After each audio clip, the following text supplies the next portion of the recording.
So the big question, is Davinci Resolve 16 actually good for beginners? Stay tuned in this video and find out really shortly. So hello everyone, welcome back to the channel. I know we've taken a little break from the last video upload. However, I thought I'd put a bit more time into this one that's coming out now to actually delve a bit deeper into this insane editing software and just explain to you why I think Davinci Resolve is actually pretty good for beginner editors. And there's a few things that obviously there's positives and negatives and all that sort of good stuff, and we're going to get to the juicy bit here in today's video. So I'm just going to give a quick explanation about what Davinci Resolve 16, I'm going to stop saying 16, what Davinci Resolve is, and essentially what it is known for is its color grading capabilities.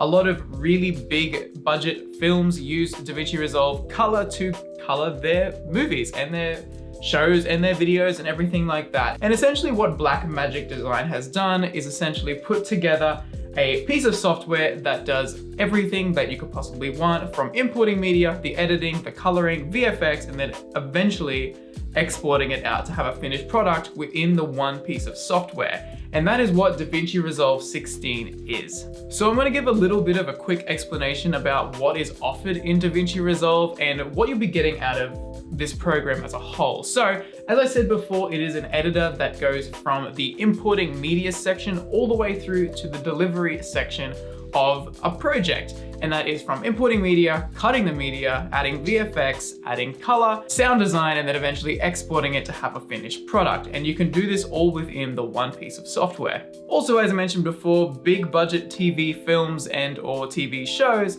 have used Resolve mainly for its coloring, but also for its editing side of things as well. And these are movies such as Avatar, Deadpool, La La Land, and Star Wars: The Last Jedi did use Davinci's color tool to color their movies. And to think that this is something that you can also pick up for free, which we'll be going over really shortly, is a little insane when you think about it. The same tools they use for the big budget films, you can use at home on your laptop. It's crazy when you think about it. This piece of software is non-linear editing, meaning that you can pull and push things around and there doesn't have to be no gaps throughout the entire timeline. This is very similar to Premiere Pro in that regard, not so similar to Final Cut Pro, which is a magnetized kind of editing piece of software. Either way, it's not the biggest of deals. I prefer non-linear because that's just what I'm used to. I came from Sony Vegas, went through to Premiere Pro, and I'm now dabbling into a little bit of Davinci Resolve. So non-linear is my personal preference. The big differing factor with Davinci Resolve is node-based editing, node-based VFX, and node-based coloring. I'm gonna quickly explain, because as I pull up the computer screen here, what node-based means. Node-based is essentially what you see here up on the top right-hand corner of the screen. And this is essentially, if you really want to break it down to what Premiere Pro and or Final Cut Pro has, this is layers, essentially. So if you think of these as layers, this is your input, this is what it looks like when it's finished, these little dots, and this everything in between. As you can see, I've got exposure, the creative look, background, skin, highlights, how this all connects, look adjustment, some more just little effects, hue versus hue, saturation, all that sort of stuff, and then output. And then you can break it up and really just see this node tree, and that's essentially how, and it works the exact same way in Fusion, their VFX software in here as well. The same kind of concept. The big one, if you're a beginner, want to dabble into a bit of video editing, don't know if you want to pay a premium of $74, $76 a month, or even to put in $500 into Final Cut Pro, Davinci Resolve, you can download the test version or a free version for free. So when you download this free version, you get such a huge amount of tools, and they do obviously take out some of the more premium tools in Davinci, such as their denoiser and a few other creative effects, but you can really just get to learn the software for free, which is insane. However, the cost of, I think it's $500 Australian to buy and completely own Davinci Resolve from, again, its cutting phase all the way through delivery with color, VFX, and everything else in between. That's a really good price point for this kind of software. And you can start learning it for free and put out content for free, which is Did I mention it's for free? And I think this is insane. I've never seen this before. Okay, as I showed you before, the nodes in Davinci Resolve are intense and they can be quite confusing if you don't know what you're looking at, or you've never really played with layers before in Premiere Pro or Final Cut. And that's okay, because there is a learning curve, obviously, and you're going to watch tutorials no matter what software you download to learn anyway. The coloring capability in Davinci is insane. Highlights, midtones, and shadows as your main editing source for color grading and a lot of other software just doesn't cut it when it comes to lift, gamma, gain, and offset. I have struggled for many years coloring in Premiere Pro, just struggling trying to put together a piece that, you know, is cohesive, it makes sense color-wise, the color doesn't fall apart. I am working with 8-bit footage, which is not as good, obviously, as the big cinema cameras that they use, and I just can't get good results all the time. Coming into this with lift, gamma, and gain, I was able to pull out the colors I want of these images with little to no effort, and without having to learn in-depth graph, S-curve techniques. If you can understand lift, gamma, gain, the coloring in Davinci, and I'm just, I love it. It's just a good time all around. In saying that, as of course, it is complicated, it can get a little convoluted and it's very all over the place, but if you sit down and learn it, even if you are a beginner, learn this in depth straight away, and what you can come out with is something truly amazing.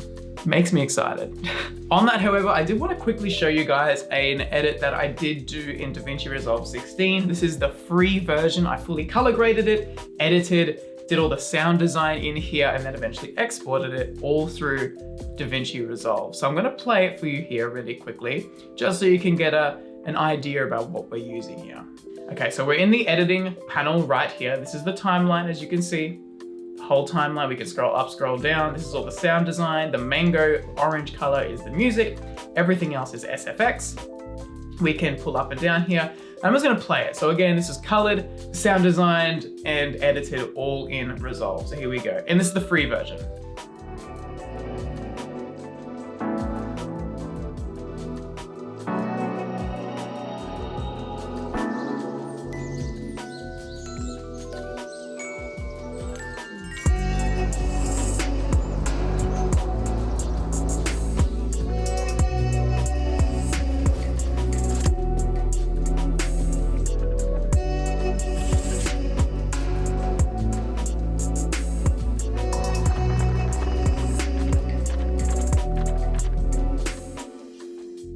Amazing. Like, I'm super happy with it. I think that looks exactly how we wanted it to look. It was for a client, which I will talk about really shortly as well.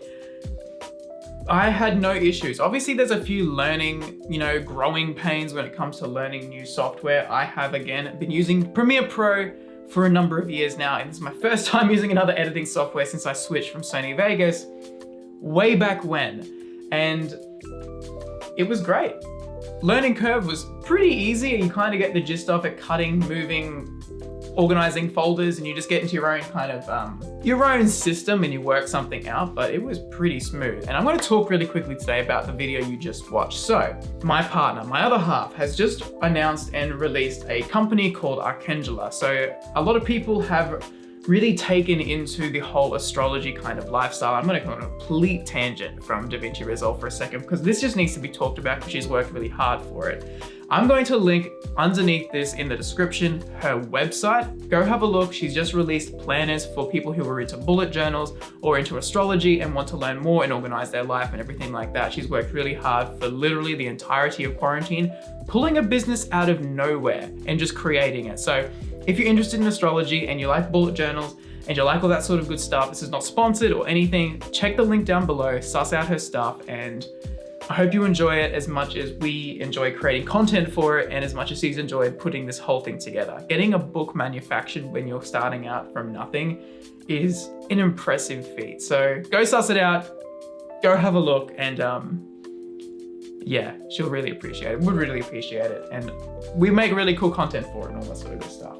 quick little plug. Let's move on about Davinci Resolve, however. I understand that this would probably seem like a lot if you're just starting out. Again, I've talked about nodal-based editing and fair light and color and all these nodes and all this sort of stuff that can get a little convoluted. However, you will, no matter what program you decide to learn to edit in, you'll have to watch tutorials on it anyway. No matter you got Final Cut, whether you got Premiere, it doesn't matter. Every program's slightly different. Every program has a learning curve. I would just say that this one is free to learn for the very first time. And Blackmagic Design have a heap of tutorials on their YouTube page. And if you want to read through tutorials, they have massive manuscripts that you can learn all the different ins and outs of Davinci Resolve, again, for free. Also on YouTube, there's a heap of people who create content on Davinci Resolve, and you can learn everything from coloring, from editing, from Fusion's VFX, the cut panels, exporting settings, all that sort of stuff. There's heaps to learn. There's lots of content. It's not all just Premiere Pro out there. There is a lot of Resolve people. So if you're gonna learn it, you're gonna be watching tutorials anyway, you might as well get into the big stuff, starting from here. And it's in a pretty clean interface to learn anyway. Everything kind of just makes sense. And that was my next point actually, is the interface. If we pull back onto our computer here, you can see our edit page. We're in the edit tab down the bottom, and our interface is pretty simple. Everything on your top sides, as you can see, we have media pool that if I click on it, it just pulls out the media pool, and I can pull things from the media pool into the timeline. And then if I'm like, oh, I don't need this anymore, I'm editing, I can just click on the media pool again, and it vanishes, giving me the best screen real estate I can. Again, this is the same as the effects library. We have heaps of effects here, but just by clicking it, you bring it out. You're done with it, you don't need it anymore, click it again, it goes away. As you can see here, actually, it's a good point. The effects here only goes to the bottom of the playback menu, and that is because this little icon here is not ticked. If I click on this, it goes right to the bottom of the screen, and that also cuts into the timeline. If you need to see more in the effects panel, you can do that. However, if you click it, you just want it in the top section, you want the most timeline real estate, you just click on it again, and it goes away. This is something that I think is really intuitive for Resolve. It is a limited interface, it's very clean. People who like to really customize their interface to whoever they want in their very specific way may see this as a drawback. However, it's making the best use of your screen real estate and making it really intuitive to just pull things out. You getting what I'm getting at here? It's a little restrictive, but with a little bit of tweaking, and if you're working on a laptop or a single screen or a small screen, you're laughing because you can just keep up the things that are important, and when you need to grab an effect, you just open it, then close it again. No problems there at all. Really intuitive interface design, Blackmagic Design. Very nice. My next point is, I know I come from a place where I have done quite a significant amount of video editing in my time. I've made quite a few videos, and when I look at a new editing software piece, I don't get overly confused in how things work. However, I do believe that this particular interface is a professional level interface that you can do lots with, that is still very intuitive and easy to understand once you get your head around how things look, if that makes sense. It's not a complex, if you close a window, it vanishes. If you close a window, there's a button there that pulls it back open on the top of your screen. It's not going into workspaces and pulling up a secondary tab and finding it again. It's very, very easy interface. There's no keyframing controls that are in the effects window. You do that all per clip. It's very clean, it's very simple, it's very minimal, and it just looks kind of nice. And I'm gonna harp on the color panel just one more time. When you get used to looking at nodes, it's a lot of fun. It becomes a little mini game, getting all the tree, connecting the thing to here to there. I actually really enjoy that little puzzle you do. But now we've talked about the entirety of kind of learning about the interface of Davinci Resolve. I want to talk about people who are coming from Premiere Pro over to Resolve and what you can expect if you're not sure whether or not to make the jump yet. And there's a few things to talk about. First and foremost, the color panel in Resolve is way superior of that of Lumetri Color. I cannot get the same colors in Lumetri that I can in Resolve across the board. There is no way I can do it easily that makes sense, that is intuitive in Lumetri. It just works in Resolve. So that is number one. Number two, Resolve's just stable. It's a stable program. I had no crashes putting together the few pieces I've done for it so far. I've essentially committed to Resolve for 2 weeks to see if I can learn it, and it hasn't crashed once. Knock on wood, because now it's going to. The third thing is that all the Adobe software work on a layer format where you just keep layering things on top and making things order the correct way so it makes sense, and nodes are the way Davinci Resolve handles all its editing. So in Fusion, you learn how layer types and different types of nodes affect other nodes, and that's how you come out with the product.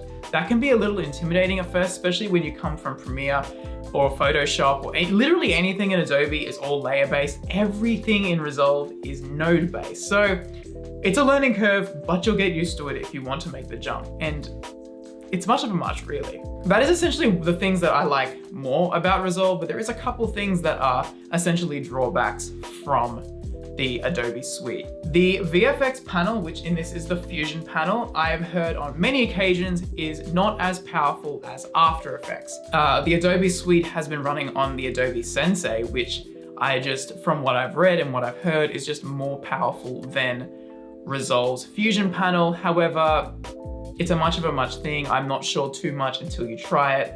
I haven't done too much in Fusion yet because it is a beast of a piece of software that I haven't quite dabbled in yet.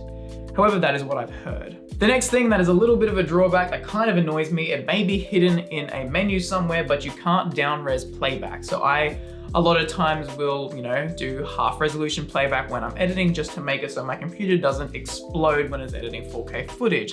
This is not possible in Resolve. It's full resolution playback. So if you want to downgrade the resolution, you need to make proxies. Not the biggest of issues, but something you have to take into consideration when doing this.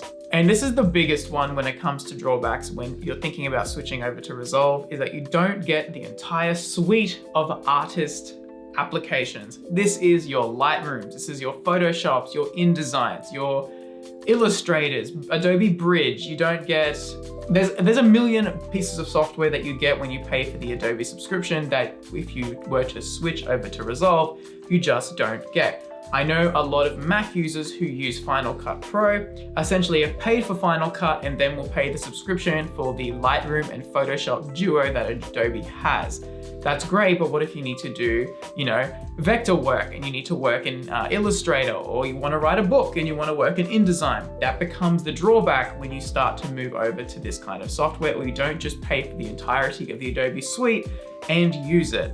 And that is essentially my take on Davinci Resolve 16. I'm gonna keep using it for the while. I also believe, I'm praying to the Adobe gods up there that they do release a professional Lumetri application that adds on and does a dynamic link even from Premiere like it does to After Effects or Audition. It'd be amazing to be able to get your entire timeline, dump it into a Lumetri app and do a professional color grade on your work rather than being stuck in the Lumetri panel, which is just very limited in so many ways. That's my hope, because if Premiere literally does that and has a professional color grading software piece, it may sway me to come back from Resolve for a bit, but at the moment, especially when it comes to color grading, Resolve's where it's at, and that's where I'm gonna be staying, and I'm gonna be having to do a full round trip for all my edits from now on in, because I will be doing all my color